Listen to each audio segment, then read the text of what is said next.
Good morning. Welcome to the forecast discussion for Tuesday, July 2nd, 2024. Of course, we're starting off with the latest on Hurricane Beryl, which is a Category 5 hurricane. That is incredibly impressive for this time of year. Uh, Based on history, based on all the stats that we have, all the information that we have, this is the earliest forming Category 5 hurricane that we've seen in the Atlantic Ocean. And boy, does it look like a monster. When you take a look at this satellite picture, it has all of the features that you look for in a hurricane. Very well deformed eye. You got a impressive central dense overcast. Look at the eye wall, very well established here. Just a perfect donut here. Now you see this feature. This is the outflow. This is equally as important because warm core lows are storms that need to vent out. Okay. So this is kind of like your exhaust out here when you have this fanning motion out here. And so when it's unimpeded, it's able to really grow and just continue to intensify. And we're seeing that very clearly here. Now, the idea over the next several days is that Beryl will start to interact with some more shear that will cause it to weaken. But, and I showed an illustration of this for premium members in the premium video discussion, storms like this tend to create their own little atmospheric bubble in a way, all right, and based on this outflow here. So if you have any friends and family in Jamaica, do not bank on this storm weakening all that much. Okay. So let's say it weakens down to a Category 3 hurricane, which is still destructive and dangerous. You have to understand that all of the storm surge energy that is building up in this storm before it even interacts with Jamaica is going to be slamming into Jamaica. So even if it weakens, it's still going to produce tremendous damage, unfortunately, for that island nation. It's going to pass, thankfully, to the south of Puerto Rico. It's going to remain south of the island of Hispaniola, but it is heading directly towards Jamaica, and that is a major concern. So again, here is the forecast from the National Hurricane Center, and winds are 165 miles per hour. That's sustained. The gusts are even higher, of course, moving to the west-northwest at 22 miles per hour, and it's expected to impact the island of Jamaica tomorrow afternoon and then march its way towards the Yucatan Peninsula. Now, you might have seen on some social media outfits here and there who don't have the CDM, Certified Digital Meteorologist, might suggest that, oh, I don't know, it could curve up towards the East Coast or head up towards the portions of the Gulf Coast. The reality is that the atmospheric pattern in place here is going to be forcing this to move to the west-northwest.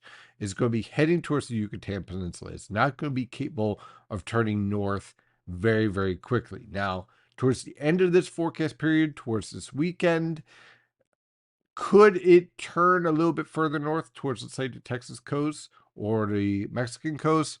Absolutely. We have to see exactly the position of the upper level ridge that is dominating over the southeast and, of course, the mid-Atlantic as well, and how that will influence the track. But in no way, shape, or form is this storm a threat for the East Coast or portions of Florida or anything of that nature. So I wanted to just relieve that and just get rid of that. But clearly, this dangerous, in many ways, historic storm is going to have some major impacts on Jamaica, unfortunately, and it will continue to have significant impacts once it slams into the Yucatan Peninsula on Friday. So anyone in these areas, I would suggest evacuating if possible, and just get prepared for a very nasty situation out there. Closer to home, it is beautiful out here around the northern mid-Atlantic with high pressure and control. Temperatures this morning range from the upper 60s to lower 70s over the northern interior, lower to mid 70s along the coast. Winds are from the north, starting to veer more towards the northeast, and eventually by this afternoon from the southeast as high pressure passes over the region. As you can see from the SPC surface map, plenty of dry air still in place.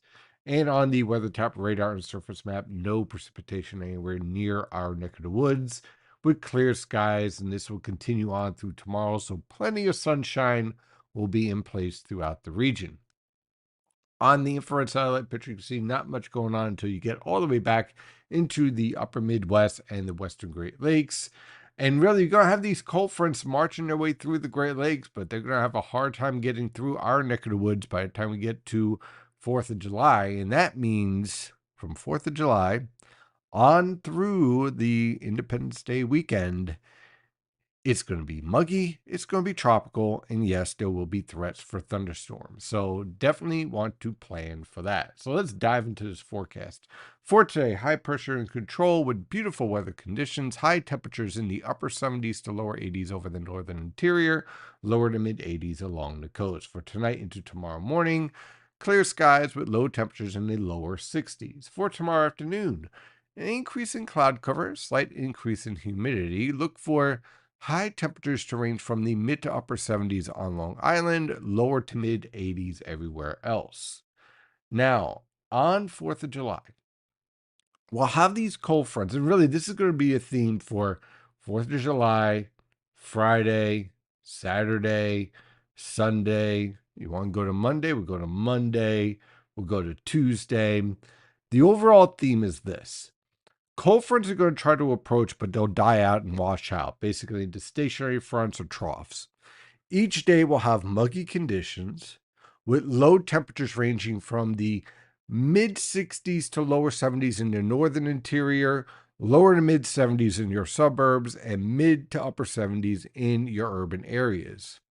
In the afternoon, once some of the low clouds and a little bit of fog burns off, you'll have scattered cloud cover. It'll be muggy. And with these little weak frontal boundaries and troughs hanging around, each day will feature the threat for scattered showers and thunderstorms. Now, this looks rather wet here, right? You would look at this and say, wow, looks like it's going to be raining quite a bit. Not exactly. See, these are synoptic models. They don't handle thunderstorm or what we call convective precipitation very well. So what you really have here is an individual thunderstorm or two, but because of the nature of the precipitation, the synoptic models, like the European guidance here, doesn't handle the amount of rainfall in a small space very well, so it kind of bleeds it out. So a lot of locations are going to have a mix of sun and clouds and muggy conditions with high temperatures ranging from the lower to mid 80s on Long Island, mid to upper 80s along the immediate coast, lower to mid 90s in the Delaware River Valley, and upper 80s to lower 90s over the interior. In those scenarios, we'll have a pop-up thunderstorm here and there, and these thunderstorms will generally remain below severe levels. One or two could push above severe levels with wind gusts over 55 miles per hour, but most of them will feature heavy downpours, occasional to frequent lightning, rather vivid because of the high nature of the moisture in the atmosphere, and wind gusts around 40 miles per hour. And again, a few isolated thunderstorms could feature a severe component of some small hail or wind gusts over 55 miles per hour. These are not turning thunderstorms, and things like tornadoes typically do not come into a factor in this type of setup here, with generally a tropical weather pattern in place. There is a chance that you could end up with a day where you have temperatures stuck in the 70s and 80s if you happen to have a thunderstorm sitting right over your neck of the woods. But that is pretty much it.